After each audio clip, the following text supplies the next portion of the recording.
I wanted to tell Mr. Netanyahu, you want sovereignty as a Jew? You want security as a Jew.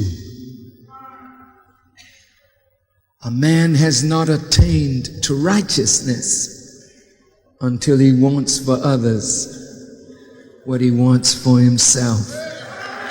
The Palestinians want sovereignty. They want independence in a land of their own. You have the power to allow them to have what God wants them to have, but you think your security is in guns and in the might of America and England and your own weapons of war. Your security, Israel, is in the principle of justice. The world serpent knows that if they capture America, they got the prize. Because America is at the top of the pyramid. And whoever can control America will control the world. Now let's see what's happening to America.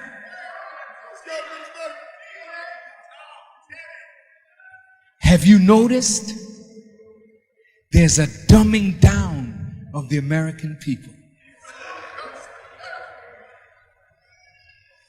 The average American reading at a 5th grade level would not like to read the New York Times, which is geared for 5th grade readers. The average American doesn't like to read. So you become a slave to television, radio. Big corporate giants are buying up the televisions, buying up the radio stations. There was a time when you turned on your radio, you would get some music, but then they had intelligent discussion going on that would raise the level of consciousness of the people. Now, all consciousness is taken off the radio. Turn it on. It's funk from morning to night. Turn it on. It's boogie down, boogie down, boogie down. Why? Because the aim is to make you dumb so that you will never be able to challenge the world serpent. Look at how they're doing this thing. The Russian authorities were angry with me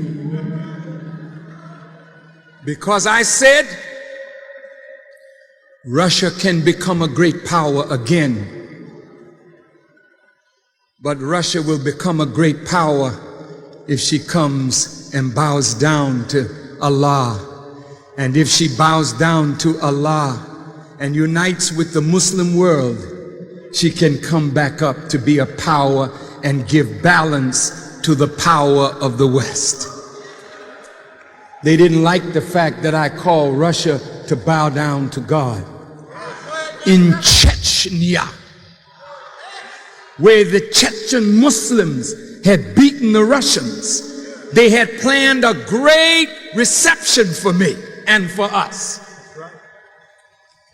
But my visa had expired. I had dinner the night before with the governor of Dagestan, and he told me, don't worry, we will extend your visa. You can go to Chechnya. 3 o'clock in the morning, the Russian soldiers came and ringed the hotel where we were staying. None could come in, none could go out. They wouldn't let even our hosts come with their guns. And Nadir, our host, they let him in. He said, we got to get the minister out and all of you out. We'll go out in threes. That's how dangerous it was. But my son would not awaken me. He said, well, we'll wait. And at 5 o'clock in the morning, I was up. I happened to walk out of my room and I saw my son and I saw the brothers wondered why they were up and in the hall. Then they told me that the... Hello brothers and sisters, welcome back to the channel. I'm hoping that you are doing great from wherever you're watching this video from. As you know, I'm your host and anti-Semitic stories. I want to talk about a video that Minister Farrakhan talked about, and for the longest time I think it is just as important as possible for us to recognize the fact that there's so many wrongs that are happening in the world, and this has caused pain to majority of people. But the people who are doing all these things, the people who are executing all these things, they are using a channel. And this is a perfect example of what Minister Farrakhan is trying to talk about. Minister Farrakhan calls out Netnyahu. He calls out Netnyahu for using the United States to do his things, because he knows that the United States has a veto power over majority of the decisions that can be made. So he's holding the United States for his own purposes. And understand, after that happened, America became a global enemy. Mark my words, America became a global enemy because Netanyahu used America for his own use, and that he did it possible through Mr. Donald Trump. And Donald Trump has just created America to become the enemy of the United States. So in this video, what you're going to be watching Minister Farrakhan trying to warn Benjamin Netanyahu for using American people, for using American sweat, for using American blood. Because for the longest time, a lot of things that America has achieved is going down to dust, because America is crumbling because it is being used to do things that doesn't even benefit majority of the citizens of the United States. So that's just a perfect example of what we are seeing is happening currently, of what we are seeing is happening right now. And my thoughts in regards to this is that I think that we are all reaching a point that we agree that it's like America is working for Israel. That's just the truth when you ask anyone, because majority of the decisions that the United States makes is being decided by Netanyahu. The United States cannot make a move. America cannot make a move without Netanyahu. It means that the President Donald Trump listens so much to Netanyahu than he listens to its own citizens. And even some military decisions that Trump is making, we definitely see who is influencing all these things. Trump had a chance of stopping the war. But look, Trump kept on escalating the war. Why? Because he was doing things in line with what Israel wants, not what Americans themselves want. So, those are two different things. But brothers and sisters, this warning that Minister Farrakhan gives Netanyahu, I think it makes sense, and it is the truth, because it is the truth. So brothers and sisters, I want us to watch this video. I'll be back. I'll be giving my 2 cents in regards to this. And for those watching it for the first time, I'm your host and anti-Semitic stories. So let's watch the video. I'll be back. The whole place was surrounded by Russian authorities. What was the problem? Moscow had sent their top people down, and the KGB had come. Farrakhan has to get out of the country. They didn't tell me I had to go, but they let me know that the only access road I had was to the airport. I guess I got the message.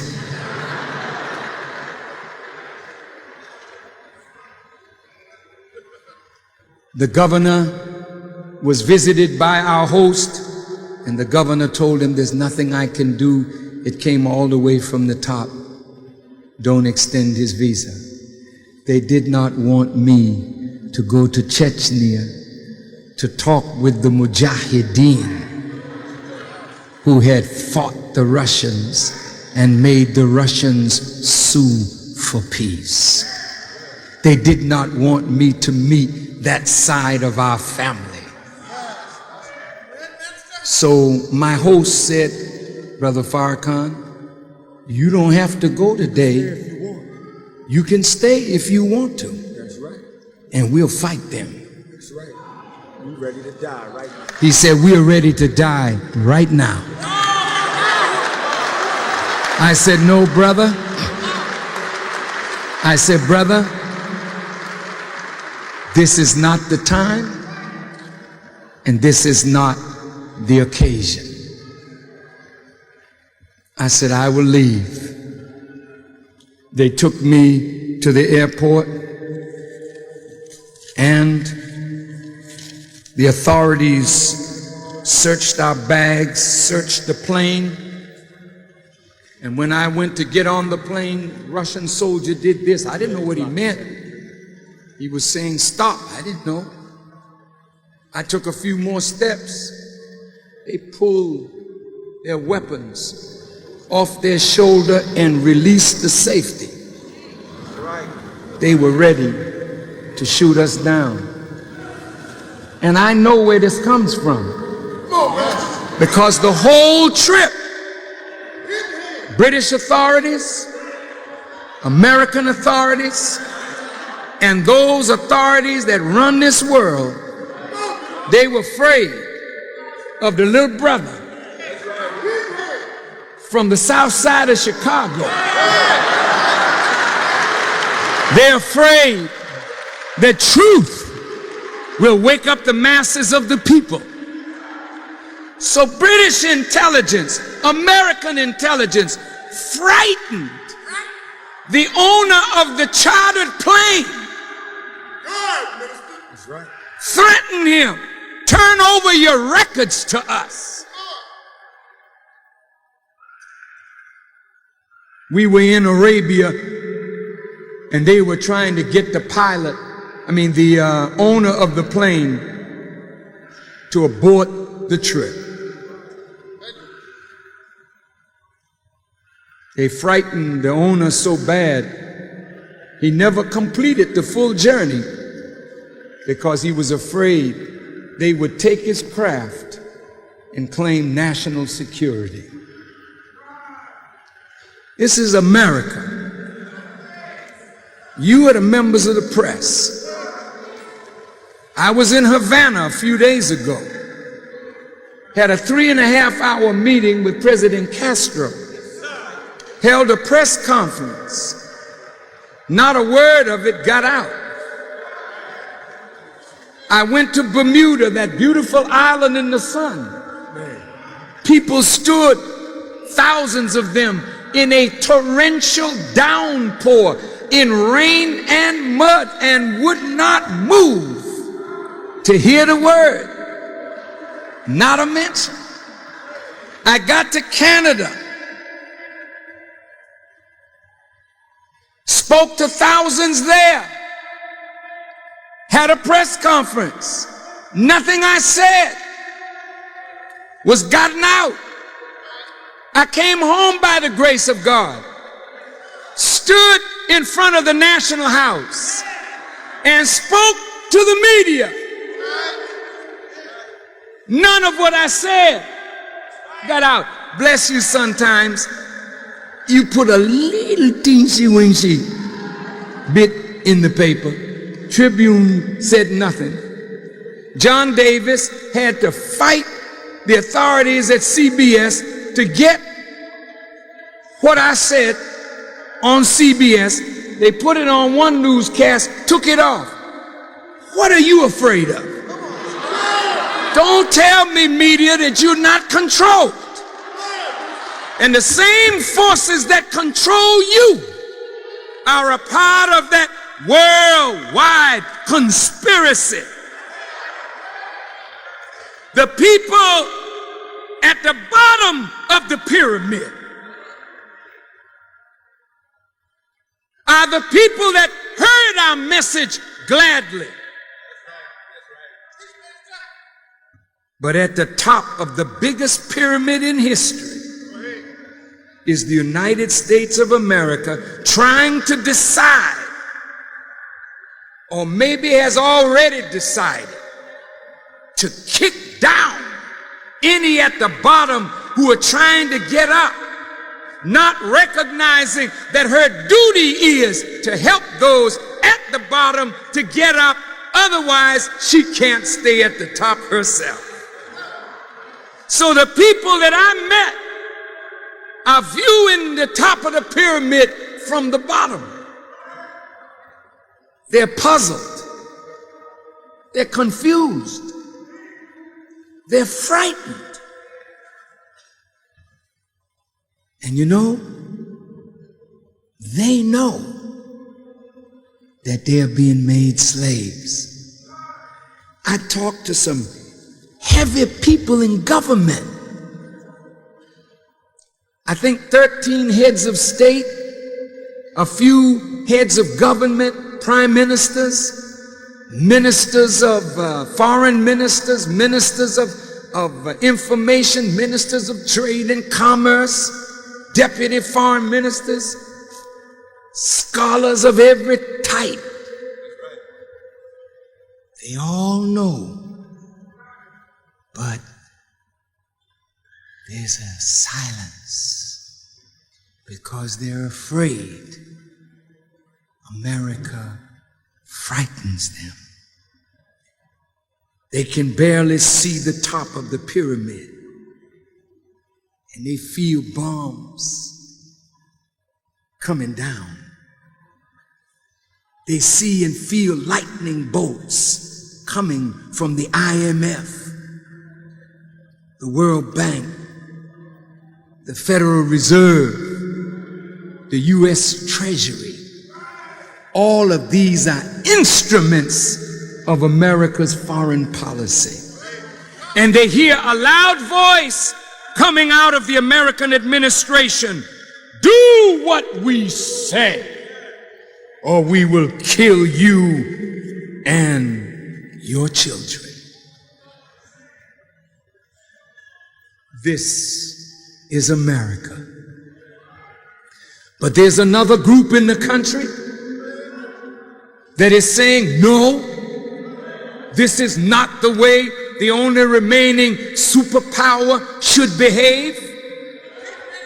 We are among that group. There are many Christian brothers and sisters in that group. There are many political leaders in that group. Jack Kemp has said, don't bomb. Jack Kemp has said, Mr. President, we should have snap inspections. But if you don't find anything in 6 months, end the sanctions. They're not listening to Jack Kemp. Even Jimmy Carter is saying we shouldn't bomb. Pat Buchanan is saying we shouldn't bomb. Ross Perot is saying we shouldn't bomb.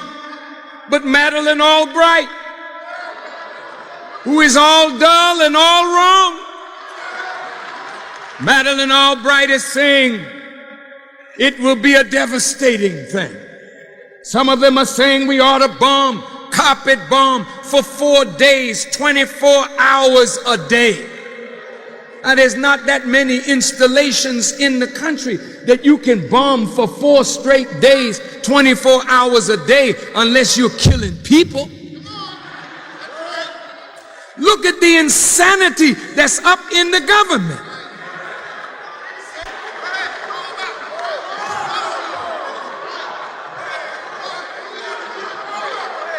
They say I'm an anti-Semite.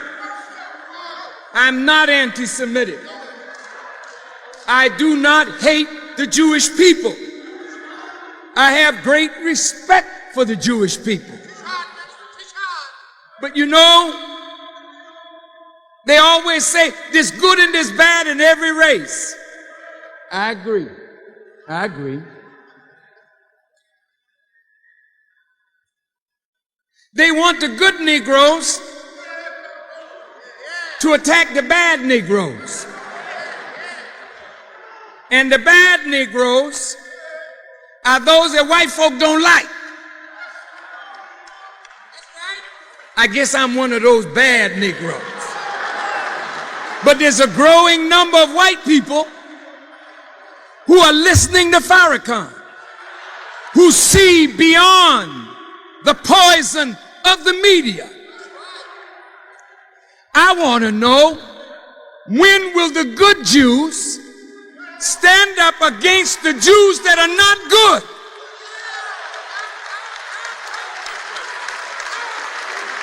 When will the good Jews point out the bad Jews and say, you are a disgrace and a discredit to your race and to your culture and to your religion?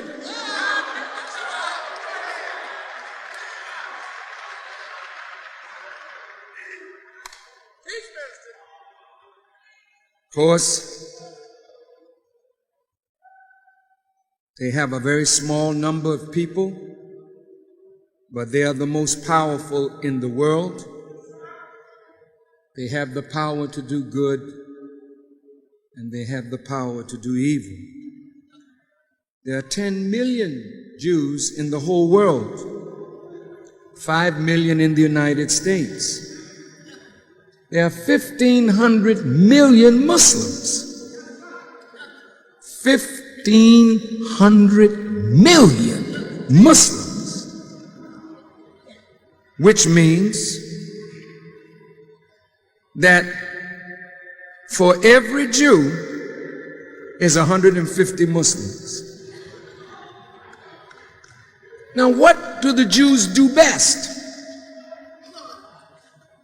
Well, they have been the best in finance that the world has ever known. It's true. They're a little better than the Chinese. The Chinese come second, but the Jews are the best in the world in finance.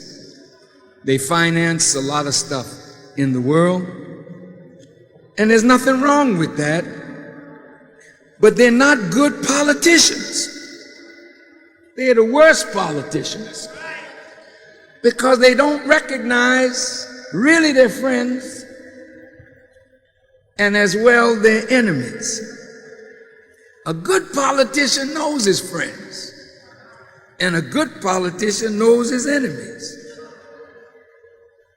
The Jews have been so bad at politics, they lost half their population in the Holocaust. They thought they could put trust in Hitler, and they helped him get the Third Reich on the road. They thought they could trust the Christians to be Christ-like, but there was silence from the Vatican when they were being slaughtered. There was silence from the Protestant church when they were being slaughtered. Now they trust Bill Clinton. Let's get behind him, they say, and he will protect 10 million Jews from 1,500 million Muslims. He will bomb them. He will be our trigger on the biggest gun on earth. Iraq is not threatening Israel, Kuwait, Saudi Arabia, the Emirates. Iraq is threatening no one. She has not the ability to threaten anyone. But if there's potential, let's bomb them.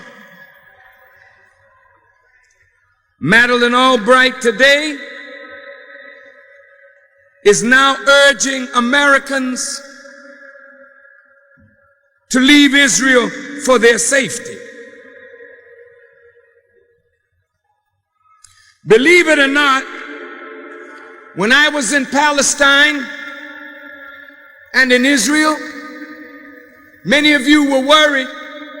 Oh my God, what is Farrakhan doing there? He knows those people don't like him. It's not whether they like me or not. Did I have a message for them from the Lord of the worlds? I had a message for them.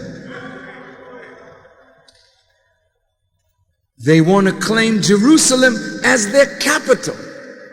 They want to claim that land as their land. And I wanted them to know from Allah,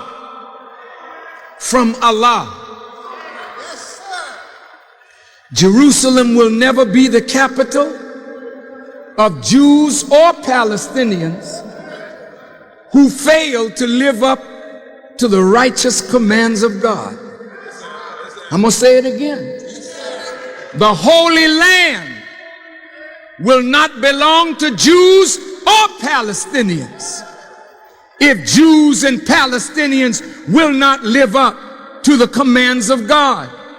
Armies cannot secure Jerusalem.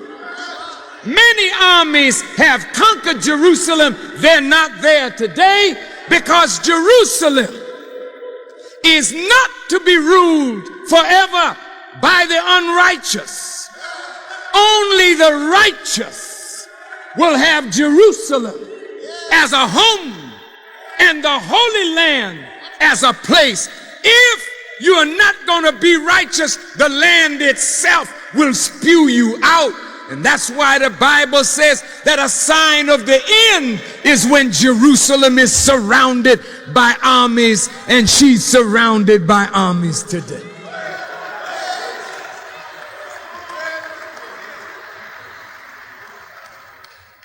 I wanted to tell Mr. Netanyahu, you want sovereignty as a Jew? You want security as a Jew? A man has not attained to righteousness until he wants for others what he wants for himself. The Palestinians want sovereignty. They want independence in a land of their own. You have the power to allow them to have what God wants them to have, but you think your security is in guns and in the might of America and England and your own weapons of war. Your security, Israel, is in the principle of justice. They wouldn't allow me to go to Jerusalem. If I had gone, they might have stoned me. I didn't want to repeat history. I know they stoned Jesus. I know they've killed the prophets of God there. I mean, why should I go down the same road if I know what happened to those that went before me?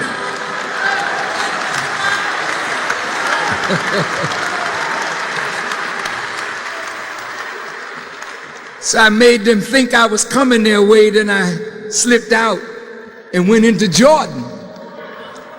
Oh, don't you want to go?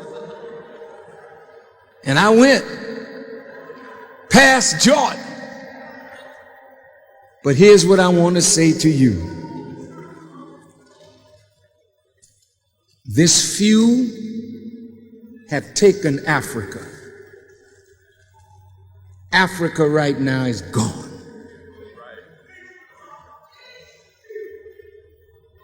Do you know what they're doing? The Africans and third world countries want to develop. They don't have the money. So here comes the United States behind the IMF, the World Bank, Federal Reserve. Come, we'll give you some money. Here is $1 billion. And they hold that carrot out. Then they say, wait. You must devalue your currency. And just think of this for a minute. Devalue your currency. Now, what is current? Bring that picture out here, brother. What time is it? Here's the 2 letters. Okay.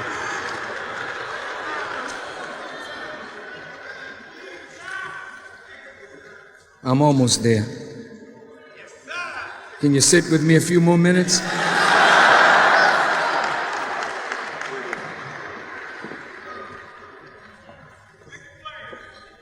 I'd just like you to, they're going to stand here and hold this. This is the serpent that has deceived the whole world. We'll get to him in just a minute. Stay right there, brothers. Now, currency, and current. Current is the flow of electricity from a source to that which receives it. And when that which receives current receives it, it is power to create motion, light, heat, and energy. To diminish the current is to diminish the power coming from the source, then less light, less heat, less energy, less motion. So when the IMF says devalue your currency, they're literally weakening that nation's ability to provide strongly for itself. Now the IMF says after you devalue your currency, you must privatize. This is in the name of a global economy. You must privatize. Now look at this privatization. Privatize means you must sell off the things that government owns as representative of the people, so that private companies can buy your gold mines, your uranium, buy even your means of electricity, gas and water, so that outsiders now come in to buy, then they own the means of production of wealth in that country. So the whole country is working for the IMF, the World Bank, and behind the loan is America buying these people so that when she needs a vote in the United Nations, they will vote with her or punk out and abstain.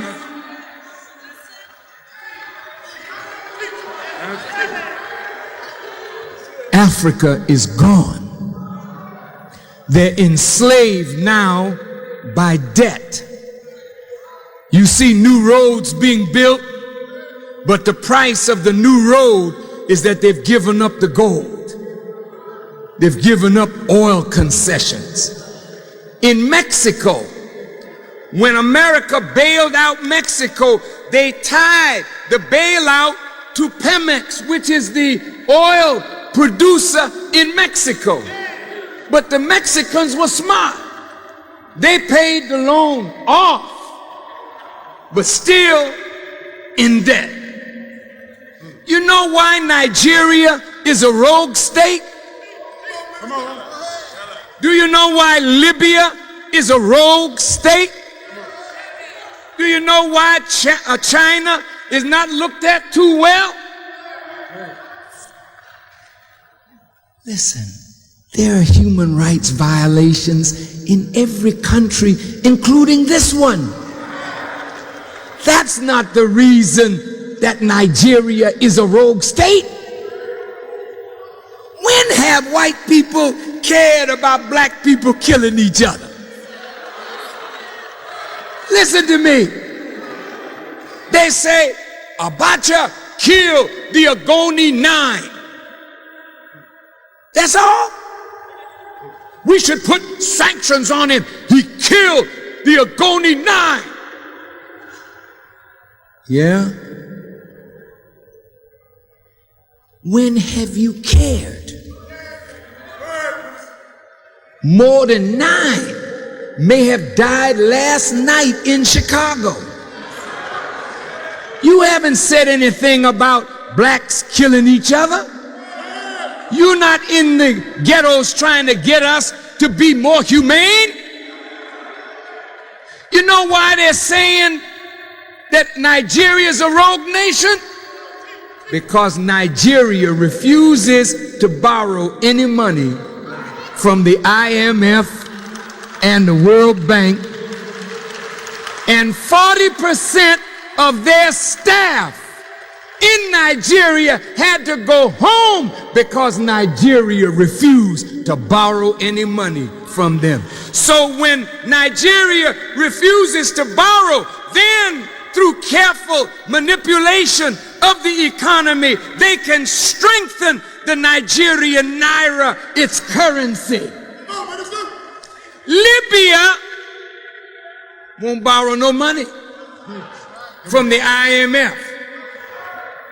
China ain't borrowing any money. We're developing our economy. The IMF is the new slave maker, the World Bank. I talked with a highly placed banker in Saudi Arabia. When I mentioned this, that this is a form of slavery, he didn't deny it. He said, brother, we're only trying to diminish the effects.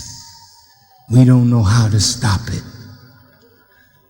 But suppose the Muslim world decided to tie their currency to gold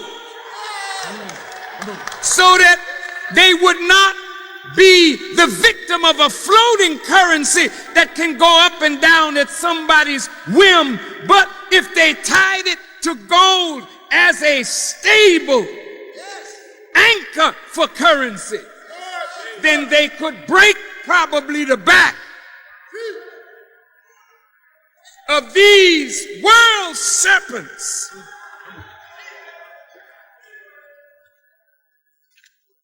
And so Africa's gone, and now Asia is down.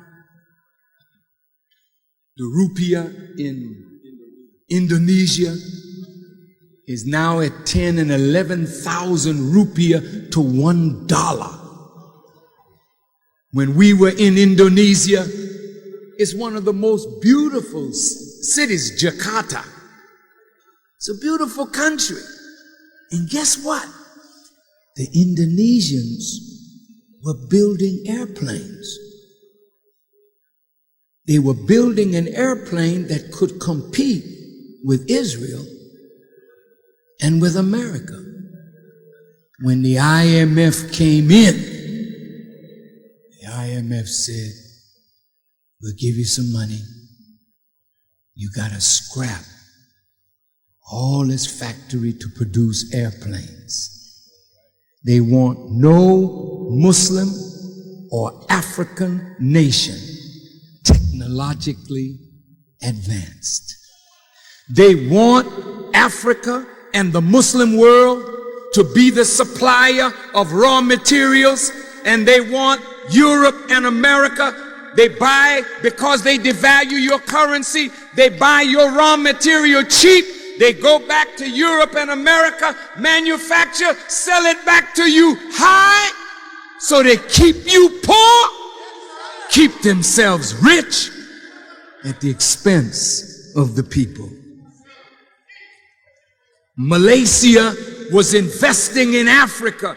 Malaysia, as a Muslim country, was moving.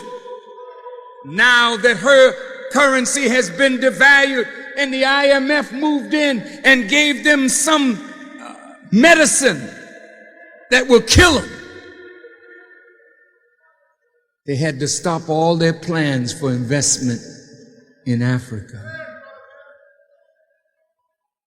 In Indonesia, they were going to set up a currency board that would advise them on monetary matters. When the IMF heard that they were going to set up a board that would advise them, the IMF said, if you do that, we're not going to give you any money. In other words, We want the whole world to be our slave. Now look at this serpent. Believe it or not, those forces are at work in the United States of America. Help me with this. Test it. On. Okay. Excuse me. Yeah, thank you. This. Give me juice. Good. I need some currency. I know you may not be able to see this, but the world serpent, the head of it is right in America.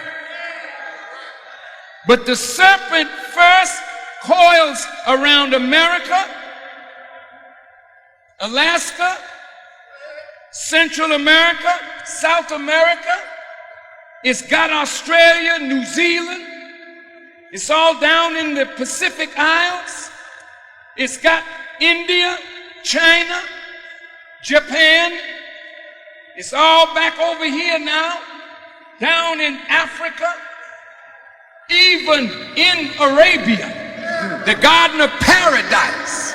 The world serpent is working. When we were in Seoul, Korea, Kwame, oh my brother,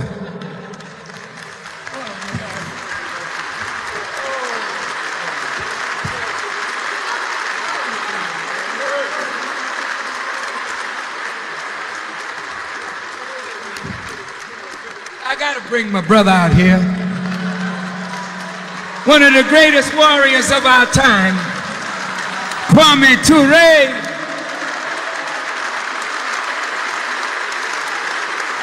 Thank you, Kwame. Hey, you're my brother. Yeah, you got the airplane. We got your back covered. Thank you. Thank you. I'm almost finished.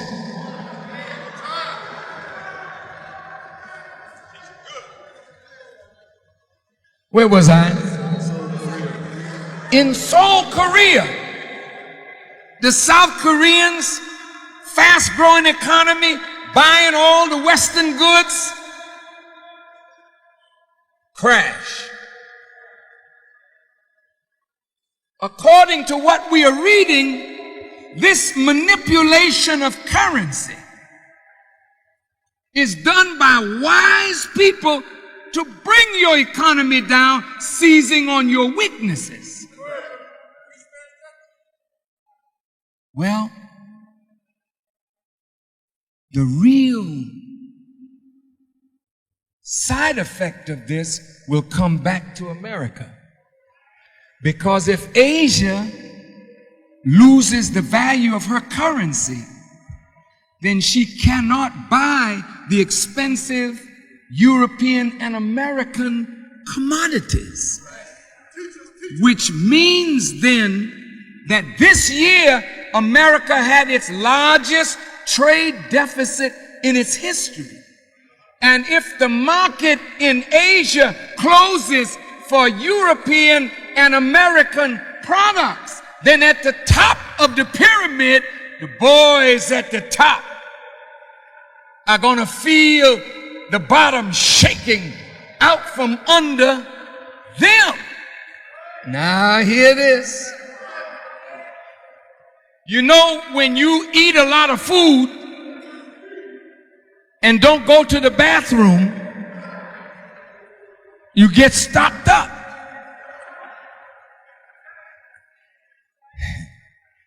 If you produce a lot of goods and you have more than is necessary for domestic consumption and you lose your ability to trade, then your factories in overproduction have to slow down. That means loss of jobs, closing of factories. So what is happening in Asia ultimately is going to come back to America. Now let's close this subject. The world serpent wants America. The world's serpent knows that if they capture America, they got the prize. Hello, brothers and sisters. Welcome back to the channel. I'm hoping that you are doing great from wherever you're watching this video from. As you know, I'm your host and present Eugenic Stories. I just want us to have a chat in regards to this. Brothers and sisters, Minister Louis Farrakhan, we all know that he is a truth sayer. And he called out Netnyahu and talked about the truth. Something that majority of these leaders today cannot talk about, or at least they don't want to talk about. They just want to deflect away from it because they just know that that's just the truth. So this is just the truth of the matter, and this is how it goes. And we are all seeing all this group of people trying to deflect from the truth because, that's just the truth. So brothers and sisters, I just want to know your opinion in regards to this, in regards to what's really happening right now, because not everyone is able to call out Israel for what it is doing, for the harm it has caused to the world. But I think it's important when we have voices, when we have people that come out and talks about this and call out all these people and what they just do to people, right? So I think it's just it just makes sense the way it is right now, right?